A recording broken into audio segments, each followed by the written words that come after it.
Greetings. Welcome to In Conversation with Trevor, brought to you by Heart and Soul Broadcasting Services. I go beyond the headlines and beyond the sensational. Today I'm in conversation with Dr. Chaii, Zimbabwean born and LA based artist and producer. Enjoy this fascinating conversation.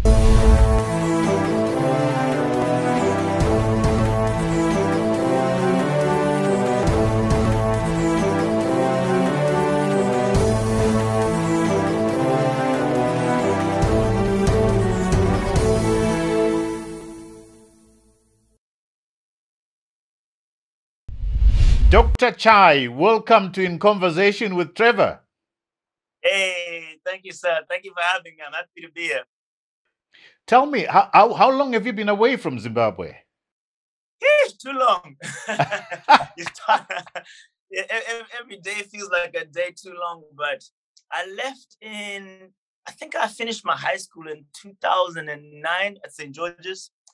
And then I went over to uni for England for 3 to 4 years. But I'd be coming home, like you do for the summers and for the holidays and that sort of thing. And then I made the move to LA in 2014. So yeah, so it's been some time now. I'm very excited to be talking to you. I mean, you are making waves and making us very proud in LA as far as music is concerned. So, first of all, you've been nominated twice for Grammy, producer and writer. That must be amazing. Congratulations. That must be amazing. So, talk to me about the first Grammy nomination. What was that for? So the first Grammy nomination was for a song called Hey Ma that I produced with fellow Zimbabwean, actually Bantu, and it was a song for the Fast and Furious soundtrack with J Balvin, Camila Cabello, and Pitbull. And it was a song that we had originally made. Actually, it was inspired by an Afrobeat song. And we thought to ourselves, it would be cool now that Afro's starting to come in to do something with some marimba and some birans and something like that. And as music tends to go, the people that liked the song that we wrote were these massive artists in the Latin community. So the song went from being this Afro idea to sort of evolving and going through the creative process and becoming a reggaeton song. And, when we made it, we just thought, okay, we're making a song that we love and it's a song that we're excited about. But we had no idea that it would end up getting nominated for a Latin Grammy or, going on, becoming a radio song or that sort of thing. So that one is a really special one because it kind of really showed me that even your smallest of ideas or even the small dreams or the small kind of moments can really turn into something magical, if it's worded the right way. Tell me, what is it about that song? Do you think made it so popular with so many people as you were making it? And when you look back now, what is it about that song? What did you put in there that made everybody sit up and That special sauce. No, I think, the truth is, I think I'm really big on the message of joy and having a good time and enjoyment. And I think that a lot of music, either, there has its purposes. Maybe it's you feel sad, maybe you're going through a breakup, or maybe it's mellow or this. But that one, we managed to successfully capture the essence of joy in the beat. It's upbeat, it has Afro influences, it has Latin influences. And I think it was one of the few songs at the time that managed to just be a song about a really, really good time and also feel that way. And, a lot of the lyrics there was no profanity in the lyrics. It was just, about dancing. And there's a part in the song that goes, hey, mama, hey, mama, hey, mama, hey, mama. And so when we wrote it kind of, what we do back home with the chant. It's, hey, mama, almost like Chipao or Mambazo or something. But when the Latin guys heard it, they thought, this is ours too, because we also say, hey, mama, hey, mama, hey, mama. So then it ended up becoming by mistake something that a lot of people managed to relate to. So the Africans were like, this is ours. And they were like, this is also ours. And, it just took on a life of its own. Tell me about when you heard the news that it had been nominated for a Grammy. What was your response like? Trevor, it's one of those things where I think as a child, you have all these dreams of, that's one of the things that goes on your vision board. If you desire to be a musician or a producer, you say, one day I really love to be nominated for a Grammy. And I think you work so hard and you do all these things, and you know, you never make something with the intention of being nominated. And so when it eventually does happen, it's such an emotional moment, because it's also one of those things you can call home to my man Didi and say, we got nominated for a Grammy. You know, when you're making music, you know, it's such an elusive, intangible thing that you don't always get those moments to call home and say, no, this is happening like this, or this is going on.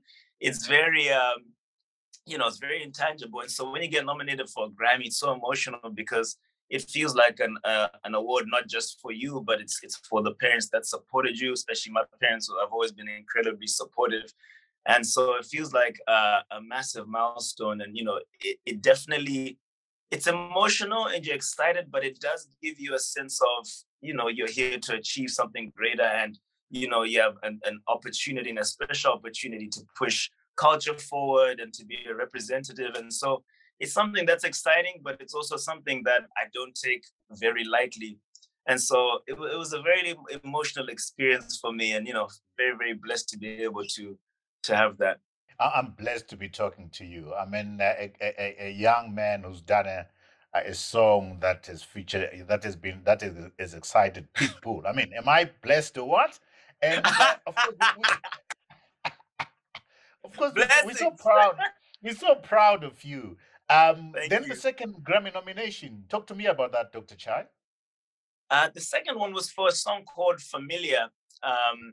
This one was for the SpiderMan soundtrack. And I also did this one with Bantu, who I grew up with back home too.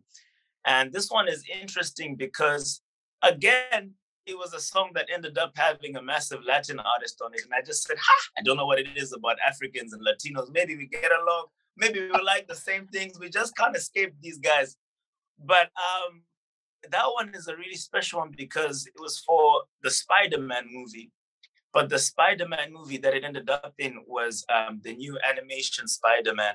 And it was the first Black Latino Spider-Man. And so culturally speaking, it was a really special one to be a part of, because it was the first time a lot of people of culture were able to have a superhero portrayed in their image. And the song, you know, was used in like a scene where the kid is growing up and he has his dream and this and that. And so that one is very special because, you know, even for us growing up, at least in my age group, we didn't really see a Spider-Man that looked like us, or superhero that looked like us. So to even be a part of that narrative, or even be in that conversation, or help in your little way to push something like that forward, was really special. So that one was a really great moment. Well done, well done. Very proud of you. So Thank you.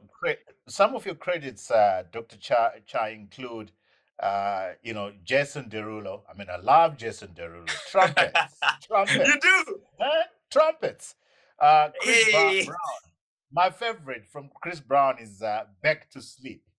My favorite from Pitbull is Pitbull and Neo. Then Wow. Sean Paul, Nicki Minaj, Maroon 5. I love Maroon 5, particularly moves like Jagger.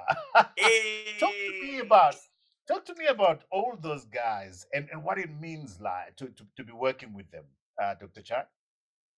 You know, it's one of those things that it doesn't really get old. I think every day you wake up and you pinch yourself and you say, wow, Let me is this really remind you. happening? Let me remind you. You are a young man from Zimbabwe, and you're working with these guys, Nicki Minaj, Sean Paul. Come on, man, talk to me about this stuff. I love that. You said, let's just go back again. Let me Let's rewind. Let me rewind rewind this and stuff. remind you. I think you're not getting something here. I love that. I love that. No, it's shocking every time. And you know, it's one of those things that never gets old. It's like every time something happens, it just, you wake up and it feels like the first time. And every time, because these are a lot of artists that I grew up listening to and grew up looking up to. And you know, I remember the first song I ever produced for an artist was a song called "No Life" for Sean Paul and Dua Lipa. And funny Wow. story, just a few months prior to that, I'd gone to a Sean Paul concert with my brother actually, and it was the concert where there was a time Sean Paul came to Zimbabwe, And it was at Rufaro? I can't remember which stadium he went to. And I just remember it was Sean Paul and Akon, and me and my brother went. And my parents were saying, you guys, it's going to be late, son, okay. And it was a whole thing. And I just remember saying to my brother, we have to go to watch Sean Paul. And eventually we made it. We bought our tickets. We went there, and we were just sitting there, and we had the best time, just as you can imagine, Zimbabweans in their dance hall. And I remember just watching him, and I was talking to my brother. I was like, wow, one day, it would be great, to work with these people. And he looked at me and he said, one day you work with these people. And, you look at each other and you're just dreaming, you're being kids. I mean, we weren't really kids, but, you're still just fantasizing about things. And maybe less than a year later, I managed to produce this song for Sean Paul. And I remember when I heard the news, just breaking down in tears, because I just remembered that moment. And I remembered how special that one was to me. And so, every single song is special for different reasons in its own ways. And, every morning you wake up and you don't take it for granted to have these opportunities. So, no, it's been incredible. So how did you actually get the Sean Paul deal? How do you describe to us how these things happen? So, with music, it's interesting because every single situation happens differently. But for that one, it was a beat that I had made. And so a beat is where it would be everything without, for anyone who doesn't really know how it works, it's imagine the song, but without the vocals, the singing. So it's just the beat. And so I had been working on beats. It was early in my time in LA, and you just be putting together beats. And what you do is you'd send them around speculatively to people, and you just hope something sticks, maybe something happens. And 9 times out of 10, maybe you don't get an email back, and but you just you're trying to operate in faith as much as you can, just cold emailing people. And I remember something funny happened when I was I was just on the couch working. And it was the Twitter days, and this producer that I really looked up to, I still do, called Sermstar, just tweeted his email address. And I happened to see within maybe 10, 15 seconds of him tweeting it. So I said, let me just send this guy some music. So I sent him some beats, and 10 minutes later, he responded, I love these. These are great. I said, you love these? I was like, okay, all right, well, what happens now? And so, eventually he invited me over to the studio. I said, I met him, we really hit it off. He's a wonderful guy. And he said, just keep sending me things. I said, I just thought something spectacular would happen from this meeting, but it wasn't really what I thought it'd be. So he said, no, when you go home, keep working and send me some things. So I went home that night, and I worked off the steam of, the meeting we had. And I sent him some beats that day. And less than maybe 10 hours after that, it was that night, he called me around 3 a.m. Now, I was asleep. I don't really know anyone in LA. And he says, you wouldn't believe what's going on. So I said, huh? I was like, is this guy in trouble? And he just put the phone up and he pressed play. And all I hear is Sean Paul singing on the beat that I had sent him earlier that day. Wow. And so now I say, is this... what's going on here? Is this some kind of joke? Is this, what do I do? Do I come there? Should I just go back to sleep? What happens now? And so he just says, no, he loves it. I played it for him. He's writing to it. He's doing his thing. He's, dirty Paul, whatever he says. And then the next day he called me. He said, well, the song is finished. And so you should come and we should work on it so we can now take Sean Paul's vocals and really work around it. And I had never done anything like this at this point. So we were just he was teaching me as we go. And so that song, it ended up being the case that at the time, Sean Paul didn't have a label. He hadn't put out music for a long time.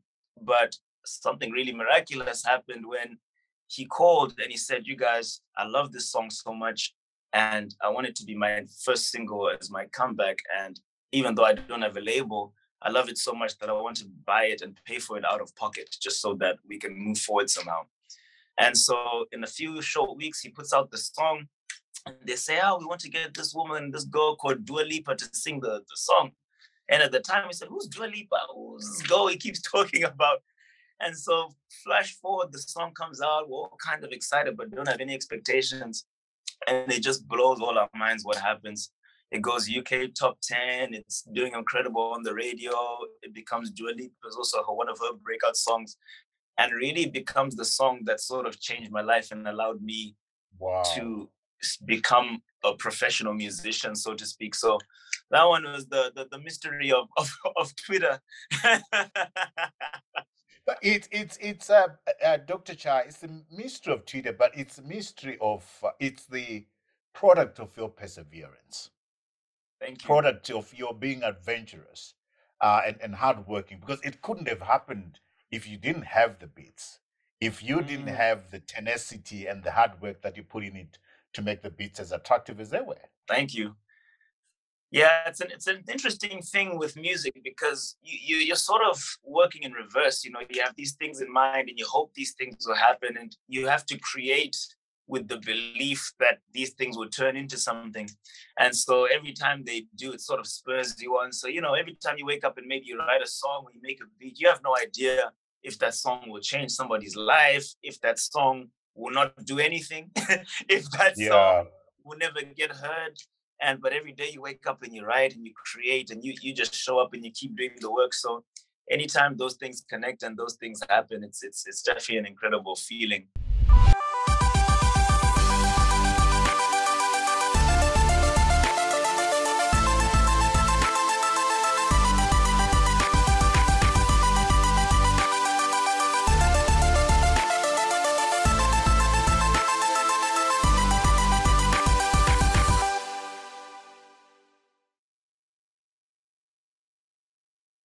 So beautiful story, your encounter with Sean Paul. What about Chris Brown? What was that experience like? What motivated the inspiration and what you got out of it? That one is one of my favorite ones because it was inspired by largely by Zim Dancehall. And you know, I've listened to a lot of Killer T, Winky D, Freeman, all these guys. And you know, Zim Dancehall always has the bass line just you know, and I was listening to this and I think one of the things I'm always trying to do is find ways to bridge the gaps between music that inspired me growing up or whatever's going on in the musical scene back home and with whatever I'm creating and what I'm experiencing. And so I listen to a lot of Zim dancehall like like we all used to usually do. And came up with this bass line, and so it kind of goes gung, gung, gung, gung, gung, gung, gung, and it's like this guitar. And it started with just kind of saying, what if Chris Brown was kind of on a Zim dancehall song, what would that sound like? And so that was kind of the inspiration for that. So it started around this guitar and this bass sound. And, you know, as that started to happen, started putting in some percussions and some more other sounds to make it kind of the more dancehall-y and something, you know, very danceable too. And that one's very special because sometimes you have these ideas in your mind of, you know, one day I want to make a song that has beeline, does this and that, and you have all these ideas, and you come to find how difficult it is to get that over the line, or the red tape that happens, or you know, someone could be in the studio and say, take out that sound. You're like, that's my favorite sound. So, you know, that one was, for some reason, that slipped under the radar, and the song became what it was in the top line or the vocal part. We sampled a classic dancehall song called "Turn Me On" by Kevin Little, and so now all of a sudden you have Chris Brown singing this part of this Kevin Little song to what's sort of like a Zim dancehall bass line. And for anyone who enjoys Zim dancehall or grew up, you know, looking up to or listening to Chris Brown, it was just a magical combination of things that managed to happen. Wow. And so, what is the song called? What is the song called? It's called Questions. Oh, right. Okay. Yeah, wow. It's called Questions. Beautiful, isn't it? What you relate and what's going through my mind when you're sitting where you're sitting right now. Your creative juices are running and pumping, and you're saying this is going to be amazing. And then your creativity meets reality, where Trevor says, "Oh no, I don't like this one. I actually like this," which you didn't think was going to be that big. Does that happen more often? It does. I think one of the things I realized is that, you know, you have all these ideas, but at the end of the day, music is such a collaborative process, and you have to interact and engage with humans constantly, you know, whether it be to create, whether it be to get things over the line. And so you end up learning to pick your battles a little bit. So for example, that bass line meant a lot to me. So, you know, had it been the case that maybe someone didn't like it, I might say, but guys, maybe we should think about this.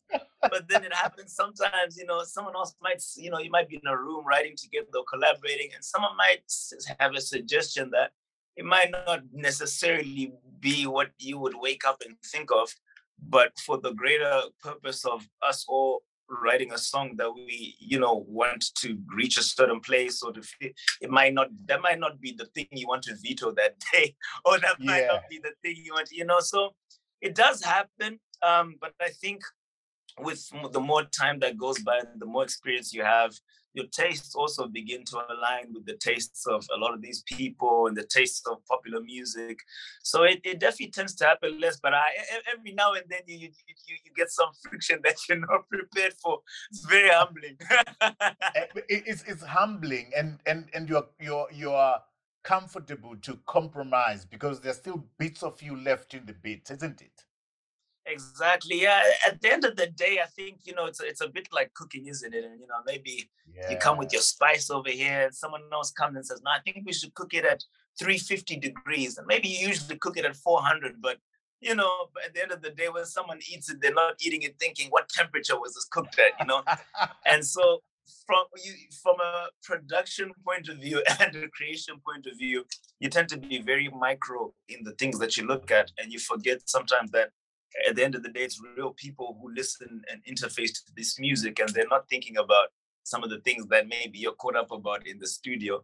And so, it's a constant back and forth of trying to remind yourself that, at the end of the day, you're not the one who listens to the music that you make. You're not the one who buys the music, eh? You're not the one who buys it. So, talk to me now. Why Dr. Chaii? Because your given name, I had to look for your father to get your real name and get your birth and get out your birth certificate because I couldn't find your real name anywhere. I'm sure he loved that. He loved it, absolutely. So you were born Phillip Kembo, Yes, and your mom and dad call you Pip. Why Dr. Chaii? Talk to us about why you decided to call yourself Dr. Chaii. That's a funny story. I'm glad you asked. But so, as I was transitioning into my artistry, kind of moving away from the production career, I realized I was like, artists have names, Beyonce has Beyonce, and Jay-Z has Jay-Z, and I need a cool name. Like, should I just go by Phillip Kembo? I was like, I don't really see this working. And so, they're thinking about names, like, maybe what should I call myself? And I remembered, I was like, well, my mom always wanted a doctor in the family. So that's a good place to start. Just throw a doctor at the front there. And then I watch a lot of African movies, and, I like to, study a lot of and watch a lot of videos from like different African cultures. And there's this saying that, a lot of West Africans say it, some Southern Africans say it, but sometimes you'll see something, you say, Chaii. And it's just an expression of shock. And, it can just mean anything. You can see something good and you might say Chaii. Or you see something shocking, you say Chaii. And so I thought, that's really funny. And, at the end of the day, I like to think that my music is filled with joy and energy. So I thought to myself, what about Chaii? Dr. Chaii. As a ring to it, let's try. and it stuck. It really did. So you've touched briefly there, Dr. Chaii, about your music. Describe your music to us. So my music, I would say, is very joyful, vibrant. I like to call it Afro enjoyment. And the whole thing is, as a person, one of my life's philosophies is I strongly believe that everybody has the right to experience joy, no matter what they're going through, despite circumstances. And I think music has an incredible ability to short circuit some of the issues that we have, or whatever we're going through. You can have 2 minutes of a good time, or you can have 2 minutes of just forgetting something. And so to me, I'm really passionate about that, because I think that with joy and the ability to spread it, it comes with, being able to have hope for the future and being able to have vision. And so, the world is a very difficult place. And I think a lot of people go through what they go through. And to me, I know when I listen to music, I listen to it as an escape, or I listen to it to be encouraged, or I listen to it to feel good. And so that's something that, as a message that I always want to spread in my music. But so even if it's not lyrically, it's just feeling that way. It's the movement, it's the dancing. And so that's very much how I would describe it. Fantastic. So tell me, is Busybody out? It was supposed to be out summer 22. Is it out? Yes, Busybody is out. The bodies are currently getting busy. How is it doing? It's in your what do you call it? Minister of Enjoyment. Is it still the title you gave it? Yes, exactly. So my EP is called Minister of Enjoyment, kind of what I'm talking about, just pushing the culture of joy, having a good time, having fun, and not taking life too seriously in the ways that you can. And so Busybody is the first single from that EP. And it's very piano driven. It's very inspired by a lot of the sounds that are coming out of Southern Africa right now. But it's also trying, again, to fuse kind of some of the global things that are happening with what's going on back home. So it's a song that I'm really, really proud of and really excited about. And I think the name says it all, that the bodies are definitely getting busy. And we're going to go into the festive season. I'm sure bodies are going to be busy all over the place. And that's the plan. And when I was making the song, that's what I was envisioning. I was envisioning December in Harare somewhere, or South Africa somewhere, and people just doing absurd things. What I love about you, Dr. Chaii, is that you're sitting in LA, but I hear you talking about piano. I hear you talking dancehall. So you're not creating something completely new. You're fusing what has got you there, which is dancehall, piano. You're now tapping into the Latin American market. Talk to me about that very, very advantageous point where you're sitting right now. I think it's interesting, right? I'm glad you asked that, actually, because I think as a Zimbabwean, and I'm sure people of different cultures who live in the diaspora can relate to this, I think you're constantly faced with a little bit of an identity crisis sometimes. You miss home, but you're not quite home. Maybe in my case, my parents are home and my family's home, but you're in a foreign country and you're constantly trying to find different ways to connect with your roots, or to connect with your people, or to interface. It's not always necessarily that realistic in your day-to-day life, because at the end of the day, you are where you are. But I think music provides a really special opportunity to do that. And so that's something that's, always been heavy on my heart, because it's an experience that's very real to me. If all things had been equal, perhaps we would all be home making music at home, But I think in looking for opportunities in different places, Zimbabweans are all over the world. And I think that there's so many of us who have a similar story, who, so proud to be Zimbabwean, but maybe aren't able to be home, or so proud to be Zimbabwean, but maybe are a little bit out of touch, but still, dying to be able to connect in some ways. And so that's something that I like to do with my music, with the sounds and that sort of thing. So it's like if you're in London, if you're in Dubai, if you're in this, you can still hear some Zimbabweanisms in there. Fantastic. So you have also performed alongside some of Africa's biggest artists, like Fireboy, Joe Boy, Daju. Talk to me. Describe the mood of working with one or two of those. What's the mood like? What's the experience like? Talk to me about that. That one is, I'll talk about my Fireboy experience, because that one is and again, a special time for me. But when I was growing up in Zimbabwe, I traveled, and we traveled as a family, but I've never been to Nigeria. And I think sometimes you start to meet Africans from different places, and the cultures are so fascinating, and the personalities are so fascinating.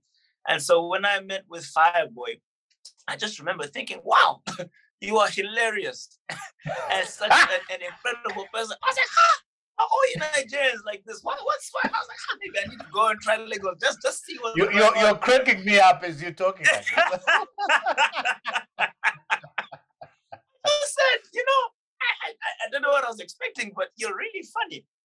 And so, I guess Africa's a massive place. And so working with them and performing with them was a very unique way to experience, some of the Nigerian culture. But the show And was where was amazing. this? Where was this, Dr. Chaii? Where did you So perform? this was in Seattle. Seattle. Okay. Yep. So he was now on tour and he was performing on his tour in Seattle, and I had the opportunity to go and open for him and perform at the show. And at the time that he was doing the show, he had a UK #1, and his song Peru with Ed Sheeran was sort of skyrocketing and was kind of the biggest crossover Afrobeat song in the world. So now all of a sudden I find myself in the mix in this part of this whirlwind that's going Wow. on in his career and coming to sing for all these people. And it was such an incredible experience because I hadn't experienced that many people with such an appetite for Afrobeat and an appetite for the sort of music that we've been making, because it's very recent, the global impact that Afro is having. And so that experience was mind blowing because he had a full arena, he had a full place when the place was just shaking with Africans, with Americans, and all sorts of people singing word for word. And so, kind of coming out of there, being able to, because we make our music in studios, but having the opportunity to perform for people and share that energy and actually experience it in real life it was an incredible thing. Mm. I'm going to run down now your some of your work, which I like. Before we started, I was actually dancing to Dirty, You were dancing in there. featuring Kid Akuds and Big Togs, which reached number 14 on the official UK Afrobeat charts and received airplay from BBC, Kiss FM, and Capital FM. Then Casanova made it to #1 on Trace Africa and MTV Base Africa, and became the most successful video of 2020. Then Bongo, which was premiered by Ebro on Beats Radio and playlisted on Apple. And you did a video in Cuba. Mm-hmm. Then it's been featured on MTV Base and Trace. Talk to me about those three. Which one is your favorite there? Mine, like I said, is Dirty. I love it. Talk to me about your favorite. Dirty is a funny one. That's actually my favorite because of the things that happened around it. It's my mother's least favorite because of the subject matter. But I thought so. my mom doesn't acknowledge that song. But basically, Dirty is one of my favorite songs because it was the first song of mine in my artistry that charted on the official UK charts, and it was streaming really well, and it broke a lot of milestones for me as in my career, and also just the features that were on the song. And it was one of those songs that it came out and it got a lot of support very early. And so it was amazing to experience what it's like when the song doesn't necessarily grow slowly, but it's sort of very instant as far as it was on the radio, it was on TV a lot, and it ended up charting in the UK, which was for my artistry an incredible thing. And Casanova, just to say, is another one that for it's a song that's really about a guy who's saying, "Hey, you know what? I'm done with all this fooling around and this tomfoolery. I'm ready to settle down with my potential suitor." And I just love that one because it's a cheeky, fun song about I think something that a lot of people experience, but it was my first song that was very Afro beats and very dancey, but talks about kind of a romantic subject. So that one is a very special one to me as well. The other one that I absolutely love is Jackie Chan, and I really want you to tell us what the story behind this is. I love the video. It features Bantu and appears on the FIFA 19 soundtrack. I mean, that is absolutely awesome. It has now garnered 7 million streams on Spotify, 2 million streams on Apple Music, and 2 million on YouTube. That's massive. Talk to me about that project. So Jackie Chan was a song Bantu and I made. Actually, it started as a joke because we make music a lot all the time. And so we said, you know what? And we watch a lot of kung fu movies growing up, and we're making a song. We're like, what if we call a song Jackie Chan? So that could be cool. That would be interesting. So we're making stuff, and we're working in the studio, and he sings something. He said, "Jimmy with the Jackie Chan," and I started laughing. So I said, "Jackie Chan," and so in the song, you can actually hear me laughing. In the background, somewhere you just hear me just because I'm just like, this is ridiculous. And so we continue, we're working on this song, and we end up making this song that we absolutely love, and love so much that we just decided, you know what? It doesn't matter what anybody thinks. We're just going to continue with this song as if it's going to be the biggest song in the world. And so we said, we should shoot a music video for this song. We were just put it on. And we just said, let's go and, shoot the video in New York. I said, yeah, let's go. And they were like, yeah, we've never been there before. It was freezing. We get there, it's something degrees. We say, yeah, no, we must, just in case it's seen by people all over the world. And so we go, we shoot this video. We come back, we say, oh, wow, okay, let's put out the song. Yeah, we're excited. So it's about to be the biggest song of our lives. We put the song out. And for 1 month, Trevor, nothing happened. It was crickets for so long. We just looked at each other like, it's not really what I was hoping for. And so one day I get a call, and it was from my publisher, and he said, hey, you have this song called Jackie Chan. I said, oh yeah, Jackie Chan. And they say, EA Sports just got in contact with us, and they really love the song, and they want to put it in their new FIFA video game. I said, hey, wow. I said, FIFA. Wow. So which FIFA are you talking about? And so then, I thought it was some kind of joke. I wasn't sure. I said, if this is one of my friends playing a joke on me, this is a very bad joke. And so it wasn't a joke. And eventually they kind of say, okay, we love this song. We want to be in the game. Can you do this? And they had all these deliverables. And they put it in the video game. And the song ended up becoming the most streamed song from that game. It ended up kind of going viral. And, as a result, the video that had no views that we had shot in New York ended up kind of going viral too, because people going from the game to YouTube. And it was a special one because we really just shot that like two kids who were running around in a backyard somewhere. And so to see where it ended up, and it was actually my first song as an artist as well. And so, wow. It's such a blessing. What a story. What a story, Dr. Chaii. What does that teach you? Just freeze for a moment and take yourself back to those crazy moments. You're running to New York. You've never been to New York, and you do this thing. You do it after a month. Nothing happens. Crickets in the garden. What does that teach you about life?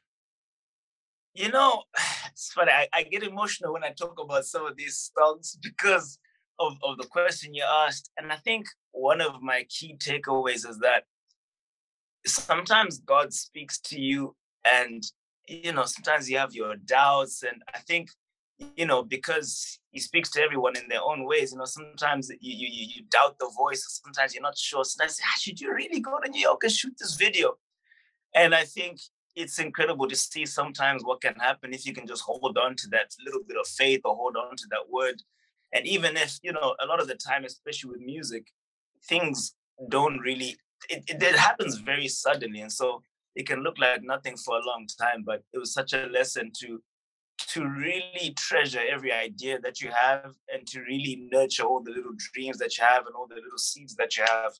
Because, all these massive trees started off as just little seeds. And that song is an example of that. So, even though the song started as a joke, now we sort of, take the creative process very seriously, because say, you just never know. Maybe God's talking a man. So this could be the one. I don't know. I think for me, from what you're saying, essentially, trust yourself. Trust yourself. Absolutely. 1, trust the process. 3, trust the creativity, your own creativity, and stay connected to yourself, because it comes from you. But if you don't pay attention, you're going to miss it. 100%. And I think in music too, that's such a good point. You just reminded me. you can have such an imposter syndrome thing that happens where you say, am I good at this? You know, is this, you know, it's a very, because it's a craft that's connected to you. So there isn't really a moment in which you can detach. It's not really an office you can go to and leave and then go home. And so sometimes your emotional experiences with the music or whatever you're going through in your life can affect your ability to really appreciate what's going on. And so I think you're absolutely right. Just kind of, you know, being able to trust yourself and you know, trusting the process.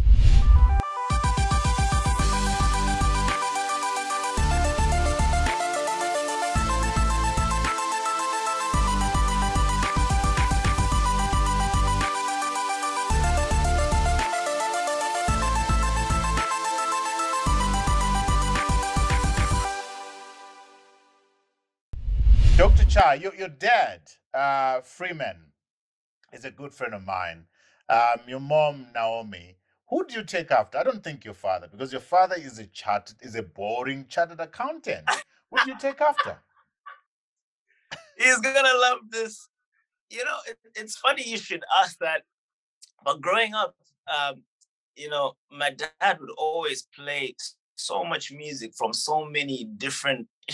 One day it would be Thomas Mafumo, one day it would be Cindy Lauper, one day it would be Coldplay, and one day it would be Tuku. It was just so much. There was always so much music in the house, and I think it was only later that I realized just how musical he actually is. I hate to admit this to him, actually, but I don't really tell him this all that often. I don't But believe that. But anyway, I know. go on. But so it's actually one of the reasons why I started, you know, being interested in music in the first place, because I'd be around all these songs, he'd play all these things, and you know, some of the songs I didn't love, some of the songs I loved, but he definitely made sure that the exposure was there. And so by the time I went to school, you know, I was kind of interested in choir or the marching band or the this, because you know, he'd always be be playing all kinds of music in the car. And then my mom, you know, I'd say she's less musical, but she'd always, you know, be in Ruodzano. You know, she's one of those moms who just sings around the house. I mean, she'd just be cooking and humming around, and just, as you can imagine, that just the classic. And so, you know, somewhere along the way, even though they don't play instruments, I grew up in a household that was actually around a lot of music. And so I remember I used to steal a lot of my dad's CDs. I haven't admitted this before, so this might indict me. But I used to get into trouble. But at least I'm not there right now. But I'd take the CDs, I'd study them, I'd make music around and that sort of thing. So a lot of the CDs that went missing are probably the reason I managed to have a career in music. So sorry, Dad. So as I was looking at your you went to Hartman Primary School, you went to St. George's, and you eventually got a marketing and advertising degree from Lancaster, and then a marketing management first class again from Lancaster. And I was imagining your mom and dad saying to you, yeah, I think you need to have an education so that you have something so that you have something to fall back on, because Nyadzuma guitarists, you know. Talk to me. You can imagine. Is that it? Is that the conversation you had? You know, it was in the subtext, and I think it was never it was always sort of implied. And I mean, they've always been really supportive of my music. Even when I was at St. George's, I'd always come home, I'd make beats. You know, I'd always be making songs with my friends and going to perform them. And you know, anytime they had a high school pageant of some kind, or anything that was going on at school, we'd always be performing and rapping. But they always encouraged it and always supported my music. And so by the time I went to uni and did marketing, you know, it's actually, I didn't really have a desire to go and study music, actually, because I'm not necessarily the most musical musician. I just think I'm musically inclined and love music, but I don't think I necessarily wanted to go and study, you know, necessarily making music. I think it's an incredible thing to do. But at the stage that I was at, you know, I was really looking forward to going to do, you know, a degree. And I was a bit of I had a nerd in me in school too. So I was really looking forward to the academia side of it. And so by the time I went, I really enjoyed my marketing degree, and I enjoyed that whole thing. But the deal was always it was this unwritten rule we had that, keep doing the school thing, and we won't bother you about the music. And so I didn't really say anything, but that rhythm seemed to work for us. And I just continued. So, then by the time I did my master's, I think we spoke about it. I said, okay, guys, can I go and give this LA thing a try? And I was really worried about the conversation. And they just sort of looked at me and they said, if it's your passion, we'll support you in the meantime while you go. And if it works out, you can stay. If it doesn't work out, then you come home and you carry on with the life that you were supposed to. And then it worked out. And so I'm really grateful to, how supportive they were and have always been, because especially at the time, it wasn't a very conventional thing to go and pursue a career in music. I think there's a lot of risk involved.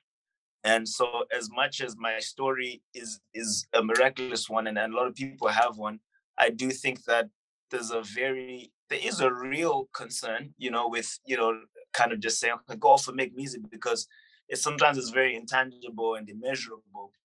And so I understand the reservations that people often have about it, but I also think it also speaks to the power of, someone being able to, or parents especially, being able to support a dream even when they might not necessarily fully understand it, or support a passion. I think, that can be, in my case, it was music, but for somebody else, it could be acting. For somebody else, it could be politics. For somebody else, it could sort of be anything. So yeah, I'm really grateful for the way that things worked out, and for how supportive they've been. So tell me, has your marketing and advertising degree from Lankenstar together with the masters, have they helped you? Do you think you'd be poorer without that education in your music business? Talk to me about that. Yeah, I think, that's a great question, Trevor. One of the things that I always thought that my degree would directly correlate to, if you market, then you can market yourself. That's how, in my mind. And it wasn't really, it wasn't as causal as that. I think one of the things that I really learned was sometimes the degree and the lessons are kind of, I learned a lot about being around people and interacting with people. And it was a big school. And, you go somewhere as a foreigner, and maybe one of the only Zimbabwean at the time, and you're having to quickly adapt to different cultures and different behaviors and different people. Maybe you say something in your accent, maybe they don't understand you. And so you quickly, it really helps with your emotional intelligence and your ability to kind of relate with people and to understand people from different places. And because music is full of that, you one day you work with a guy from Bolivia, one day it'll be a guy from South Africa, one day it'll be a guy from Jamaica, one day it'll be a guy from London. And it's a constant battle of how quickly can you hear and understand the other person's story and life experience, and how quickly can you communicate yours. And so I think the marketing degree in a way actually really helped in being able to communicate those things and being able to relate to people. And I think now the advertising is starting to pay off, and sort of learning how to back then it wasn't really, Instagram wasn't much of a thing, and TikTok, but now I think there's all these interesting ways to to put yourself out there and to create content. And so I'm really enjoying it, and I think the paths have finally it collided and come full circle. You've already spoken about missing Zimbabwe, identity crisis, and so forth. Speak to me about what you go through there. You must be lonely. Your mom and dad are out here. Your two brothers are out here. You are the last born. Last borns tend to be very dependent on everybody else. But you're out there. Talk to me about what that experience is like, the loneliness, missing home, identity crisis. Yeah, it's a very real one, because I think on the one side, there's the reality of, okay, it's such a blessing to be here and to have the opportunity to be here and to be able to, to have the opportunity to pursue the things that I have. But I think it's also such a very challenging experience for not just me, but any person who grows up in one country and has to be in another, and the disconnect and being in the diaspora and the challenges that come with that. And I think the loneliness it's tricky. I'm fortunate. I have a lot of friends and that sort of thing, but I think it actually highlighted to me how common an experience it is, especially for Zimbabweans, because of the big kind of exodus that we had. and how our social economic situation is.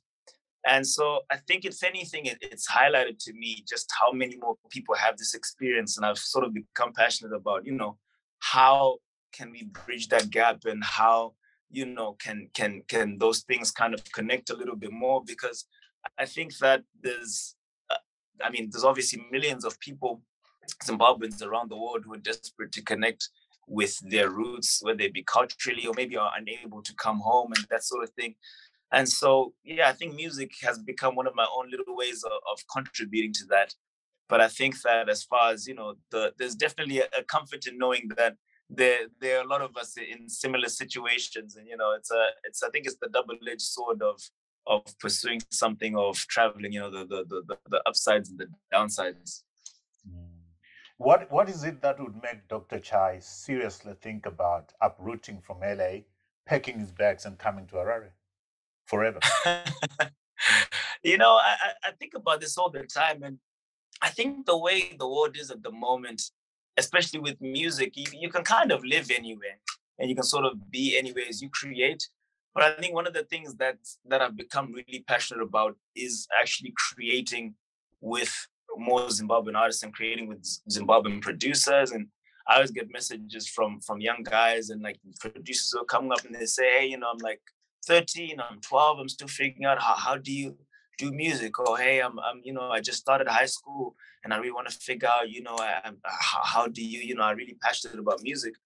And I think that for me, it's less a question about settling, but more a question of how to be able to have more of an impact and participate in what's going on the ground a lot more. Because I think that the music scene in Zimbabwe right now is some really, really exciting things happening. And there's a lot of really young producers and young artists and young musicians coming up through schools, and just wondering what are the ways in which we can protect that and grow that and nurture that. And so that's something that I think about a lot, as far as being home more.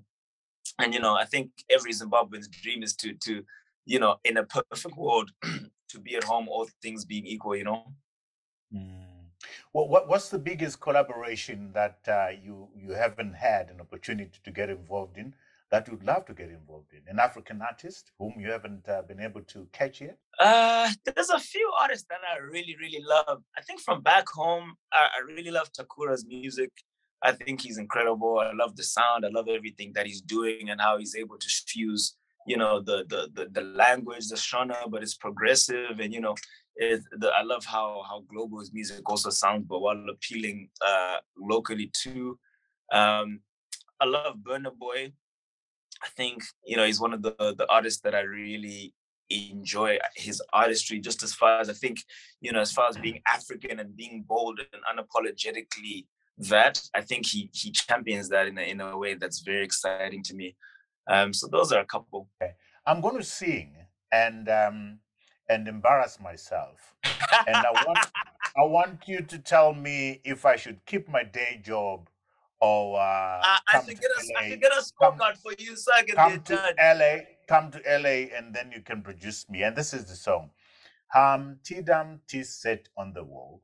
Humpty Dumpty eating a Christmas pie. Hey, Is that doable? how quickly can you get on the next flight? How soon can I get into this room? I've heard all I need You to are hear. you are so funny. Tell me, what is success going to look like for you in the next 5 to 10 years? I think on a personal level, it's the artistry is one thing. Selling out tours, traveling the world, arenas, and that sort of thing. But I think I measure it more as far as the cultural impact that I will be able to make.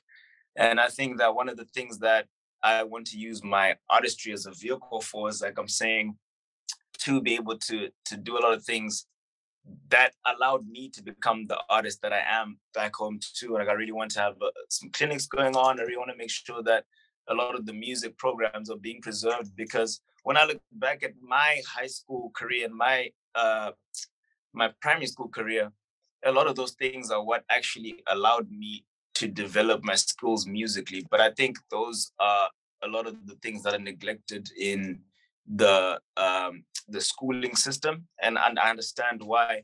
But I think that success for me definitely looks like, you know, becoming the artist that I hope to become, so that I can have the impact that I want to have on the ground. So I think it's less of you know, the charts are one thing, but I think I'll measure by how many people I'm able to impact and how much joy I'm able to spread. Wonderful.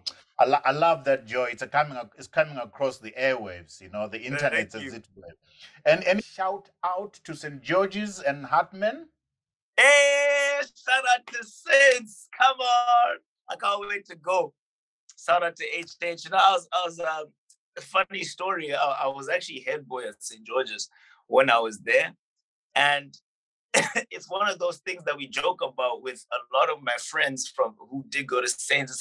No matter how many years go by, it always seems like it was yesterday. And you watch a rugby game and snap straight back into that. You start singing the war cries again. It snaps right back into you being a high schooler. So no, shout out to the school and everything that's going on there. I'm loving it. There's a lot of exciting athletes that have come out, a lot of exciting musicians that are coming out, and yeah, really excited to see what's going on for the future. You were in the choir at St. George's. Is it St. George's or Hartman? Both of them, actually, yeah. So this singing thing has its roots way back. You know, in the choir, I was just in the back there, just harmonizing. It was actually because it was an all-boys school, so choir was actually a really good excuse to go and interact with the girls' schools. So we don't say, we don't try and get into choir so that one day we're singing with Cheesy, then now you can talk to the girls.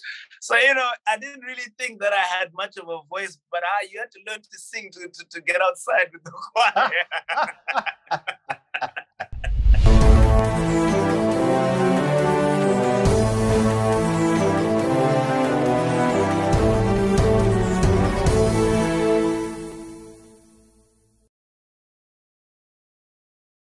Dr. Chaii, congratulations for this Latin Grammy Award that you've won. Congratulations. Hey, how does it feel? I'm in shock. I'm still in shock. I think it's just I was saying to you previously, it's one of those things where, you know, I was going about my day and it's not really anything you sort of prepare for or make music anticipating. And I just sort of got a call in the middle of the day to say, hey, did you hear the news? Congratulations. I was like, about what? What's going on? They're like, oh, the Grammys. I said, Grammys? What Grammys? And they said, oh, no, the Latin Grammy nominations just got announced and you're nominated for Best Contemporary Album. And I was like, wow. So still kind of processing everything, but it was actually a song that we wrote years ago. Wow. And it had been sitting for some time. We'd gotten together with some friends in Miami and wrote this song. Mind you, I don't speak Spanish. And, you know, it was an incredible thing to be a part of. And a couple of months ago, we found out this big reggaeton group, Gente de Zona, wanted to sing the song. So I said, okay, you know, that song from Miami that one time, it should be nice. Next thing you know, the album comes out, you know, you're going about your day. And the song, you know, the song wasn't made a single or anything. It was a song on the album. And so sometimes it's difficult to measure your expectations. And then lo and behold, one day I was on my way to the studio yesterday and someone called me and just said, congratulations on the news. And I said, what? And they said, you just got nominated. And so, you know, that song from all those years ago ended up coming back around. And because it was released on the album this year, it got nominated for Latin Grammy, which I'm really, really excited about. It hasn't sunk with you, hey? But what does it mean? It hasn't sunk with you, but what does it mean from where you are sitting right now? I think, you know, it means that what I'm doing matters. And it means that, you know, I think in any walk of life and in any pursuit, it can be a challenging one or a lonely one, no matter what industry. And I think there's definitely a value in your work and your creativity being validated and being recognized. And, you know, it kind of gives you the spur to carry on going, even all the messages today I've gotten so many messages from people back home just saying, wow, I didn't know you were Zimbabwean. I'm inspired. Thank you so much. And sometimes when you're just in the studio working on music, you know, you forget that the music actually touches people and reaches people and has the ability to change lives. And so I think it's just a constant reminder that, you know, the songs that you do make, no matter when they make, they don't die, and they live on forever, and they take on lives of their own. And, you know, in this instance, it was years ago, but is, you know, changing my life today, but also inspiring someone today. So I think it's just inspiring to remember that every time you sit down to write, or every time you sit down to create something, you never know whose day could change, or whose life it could change, or, you know, what impact you could be making. Congratulations, Dr. Chaii. I have no doubt, I've said to you before, that your life is just starting. We know we can't wait for more Grammys and for more awards, and for you to make Zimbabwe proud and to make your generation proud. So congratulations. Amen. Thank you so much. I really appreciate that.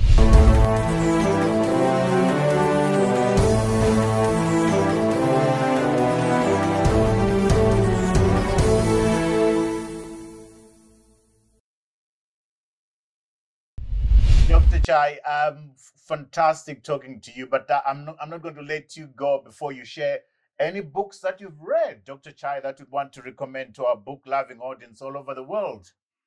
Oh, I love that question. There's a couple actually that I love. One of the most recent ones I read is a book called Atomic Habits by a guy called James Clear. Yeah, I've read that one. Beautiful book. Yeah, go ahead. Did you like it? Yeah, loved it. Yeah, I think for me, especially in music, it's one of those things where you have all these big goals, like you were saying, you know, how do things look 5 to 10 years from now?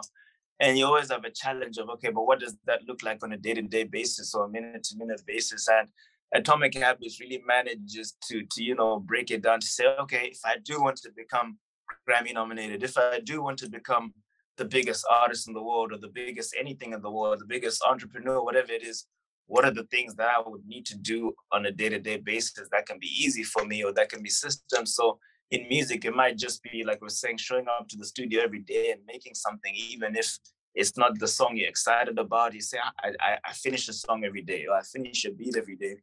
And maybe you look back in 5 years, and as a result of doing those things every day, you know, you've accomplished a lot. So that was a really, really great book. I enjoyed that one. Okay.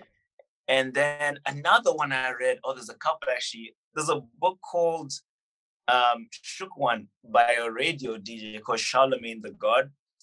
And he's the radio DJ in America and a personality in the hip hop culture. But he wrote this book about mental health. And it was one of the first books that it was like mental health, but within Black popular culture.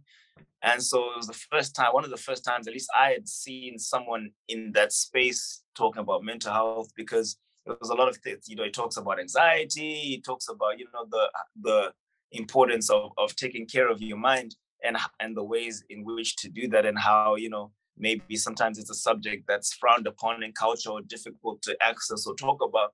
But he manages to talk about it in a way that's, you know, it was very relatable to me, and very, I loved how courageous it was, because for being a Black man in America, and also being in the arts and that sort of thing, I think he was just talking about how his upbringing, he wasn't able, you know, necessarily to be vulnerable enough to talk about these things, and just kind of championing that movement. And I think that it was a refreshing read. And I think also it's another thing that I'm passionate about. And so I thought that was a really great read as well. I highly would recommend. And then I read a book. Oh, this is a wild card, but I enjoyed this one. And it's a book called Third Culture Kids, by these two authors, Ruth and Pollock. And this book is basically about children who grow up in the diaspora, or people who grow up in countries that aren't the countries of their parents. So kind of 1 degree removed and so on. And just kind of to your point earlier, just about the challenges of being away from home and this and that, and just kind of the opportunities that come with that, but also kind of the being in between, in between cultures and in between music and in between foods and in between. And it's such an interesting read, just as far as understanding self and kind of, just belonging in different places, but also nowhere at the same time. So I think those are probably the most interesting books I've read lately. I love the last one because there's many people who are where you are now, in terms of being in the diaspora away from home and finding themselves in the middle, and sometimes feeling that they don't belong. So it's a great book. Thank you so much for recommending it. It's been awesome talking to you. I've thoroughly enjoyed myself, and you got me singing. Love talking to you too. You got me singing. Can you imagine? Nobody managed to get and singing and dancing too. Philip, Tendai, Peep, Dr. Chaii, you are amazing. We are so proud of you. When you win these accolades, when you're nominated for the Grammy for producing and for writing, you must know that there's a lot of us all across the world, in Zim, in South Africa, rooting for you.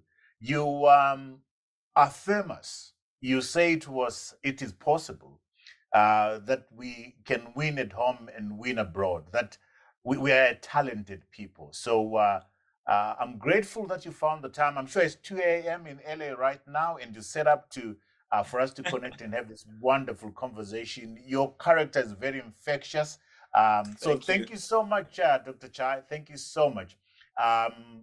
Thank you for creating the time. So cheers, but allow me to talk to the audience, Dr. Chaii, who are all over the world, who support us on a weekly basis. We thank you for following us. Remember, we are weekly. We are out on YouTube, 7 a.m. Central African time every Monday.